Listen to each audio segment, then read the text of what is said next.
Hi hello నమస్తే అండి. ఈరోజు అయితే మంచి రెసిపీతో మేము ముందుకు వచ్చాను. చాలా హెల్దీ రెసిపీ. ఉన్న కూరగాయలని మనం టేస్టీగా ఎలా వండుకోవాలి అనేది మన ఛానల్లో అన్ని ఈజీ రెసిపీస్ ఉంటాయి. ఒకసారి అయితే చూడండి. నేనైతే తోటకూర శనగపప్పు చాలా పొడి పొడిగా టేస్టీగా చేశాను. ఈ రెసిపీ మనకు చపాతీలోకి, రైస్లోకి, తర్వాత దోశలోకి చాలా బాగుంటుందండి. ఈ శనగపప్పు వేయడం వల్ల కర్రీకి మరింత టేస్ట్ వస్తుంది. చాలా హెల్దీ కూడా, హై ప్రోటీన్ రెసిపీ. తప్పకుండా మీరు ట్రై చేయండి. చూస్తున్న ప్రతి ఒక్కరు లైక్ చేయడం మర్చిపోవద్దండి, కామెంట్ చేయడం మర్చిపోవద్దు. చేసే విధానం, కావలసిన పదార్థాలు ఒకసారి చూసేద్దాం. ఫ్రెష్ తోటకూర నేను ఒక 1/2 kg తీసుకున్నా అండి. శుభ్రంగా కడిగి ఇలా చిన్న చిన్న ముక్కలుగా కట్ చేసి పెట్టుకున్నాను. ఇది పక్కన పెట్టేసి అయితే ఇది ఇంకా కడిగేటప్పుడు కొంచెం సాల్ట్ వేసి కడుక్కోవాలండి. అప్పుడు అందులో ఏది ఉన్నా కూడా వెళ్ళిపోతుంది. వర్షాకాలం కాబట్టి తప్పనిసరిగా సాల్ట్ వేసి ఆకుకూర కడుక్కోండి. ఇలా ఒక గుప్పెడు శనగపప్పు తీసుకొని పూర్తిగా నానేంత వరకు ఒక గంటన్నర నానబెట్టానండి. నానిన తర్వాత ఇది పక్కన పెట్టేసుకొని కడాయి తీసుకొని, ఈ కడాయిలో 1.5 టేబుల్ స్పూన్ ఆయిల్ వేస్తున్నా. ఆయిల్ మరీ ఎక్కువ పట్టదు, చూసి వేసుకోండి. ఆవాలు, జీలకర్ర, ఎండుమిరపకాయలు వేసానండి. ఎండుమిరపకాయలు మాత్రం మీరు తినే కారాన్ని బట్టి అడ్జస్ట్ చేసి వేసుకోండి. నేనైతే 3 ఎండుమిరపకాయలు చిన్న ముక్కలు తరిగి వేసాను. ఈ ఆవాలు, ఎండుమిరపకాయలు చిట్పట్లు ఆడగానే వెల్లుల్లిపాయ కచ్చపచ్చగా దంపుకొని, ఒక పెద్ద సైజు ఉల్లిపాయ చిన్న ముక్కలు కట్ చేసుకొని, ఒక 2 పచ్చిమిరపకాయలు చిన్న ముక్కలు కట్ చేసుకొని వేసేసుకోవాలండి. ఈ పచ్చిమిర్చి, ఎండుమిర్చితో పాటు కర్రీ చేస్తే చాలా బాగుంటుంది. ఈ ఫ్లేవర్ డిఫరెంట్గా ఉంటుందండి. కొంచెం సాల్ట్ వేసాను, ఎందుకంటే ఉల్లిపాయలు చక్కగా వేగడానికి, పచ్చిమిర్చిలో చేదెక్కకుండా ఉండడానికి. పచ్చిమిర్చి అప్పుడప్పుడు కొంచెం చేదు వెగట వస్తూ ఉంటుందండి. ఆ చేదు వెగట రాకుండా ఉండడం కోసం కొంచెం ఉప్పు వేసాను. అదేవిధంగా కొంచెం వేగిన తర్వాత ఇలా కొంచెం ఒక 1/4 టీ స్పూన్ వరకు పసుపు వేసుకోవాలి. వేసేసుకొని అంతా కలుపుకొని ఇలా ఆకుకూర అంతా కడాయిలో పెట్టేసేయాలండి.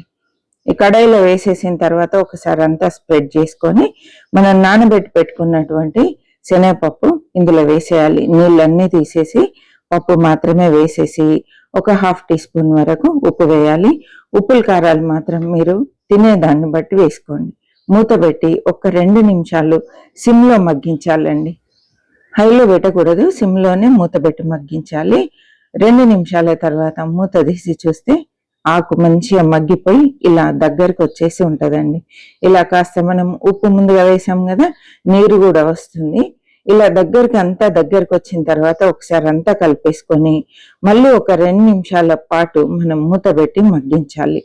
ఎందుకు సిమ్లో పెట్టి మగ్గించాలి అంటే ఆకు మాడిపోకుండా అందులో ఉండే తేమతోటే పప్పు కానీ ఆకు కానీ ఉడికిపోవాలండి. పప్పు మంచిగా ఉడికిపోయి ఇలా ఆకుకూర కూడా కలర్ చేంజ్ అయ్యి మగ్గిపోయేంత వరకు చక్కగా సిమ్లో పెట్టి ఒక 4-5 నిమిషాలు మధ్య మధ్యలో కలుపుతూ ఉడికించుకోవాలి. ఇలా పర్ఫెక్ట్గా ఉడికిన తర్వాత ఇప్పుడు మనం మూత తీసి పెట్టి మనము దీన్ని వేయించుకోవాలండి.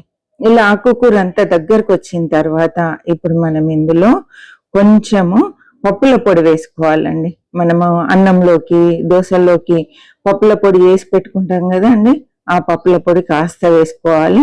మీ దగ్గర పప్పుల పొడి లేకుంటే పుట్నాల పప్పు, కొంచెం ఎండుమిరపకాయలు, జీలకర్ర వేసి మిక్సీ బట్టి, వెల్లుల్లిపాయ కూడా వేసి మిక్సీ బట్టి ఆ పొడి వేసుకోండి. సూపర్గా ఉంటుందండి.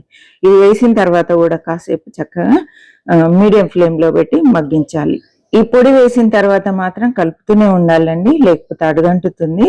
కలుపుతూ కర్రీ అంత దగ్గరకు వచ్చేంత వరకు వేపుకోవాలి. పప్పు ఒకసారి చెక్ చేసుకొని స్టవ్ ఆఫ్ చేసి మనము సర్వింగ్ బౌల్లోకి తీసుకొని వడ్డించుకోవడమే. దీని పక్కన రసం కానీ సాంబార్ కానీ ఉంటే భలే టేస్టీగా ఉంటుందండి. చపాతీలోకి కానీ, దోశలోకి కానీ, తర్వాత పూరీలోకి కానీ కర్రీ సూపర్గా ఉంటుంది.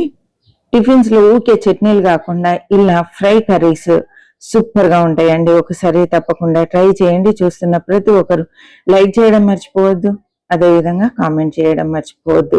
కొత్తగా చూసే వాళ్ళు ప్రీవియస్ వీడియోస్ చూడండి. నచ్చితే బాగున్నాయి అనిపిస్తే అప్పుడు సబ్స్క్రైబ్ చేయండి. మరి ఒక మంచి రెసిపీతో మళ్ళీ కలుద్దాం. అప్పటి వరకు సెలవు అండి. చివరి వరకు చూసినందుకు థ్యాంక్ యూ సో మచ్ అండి.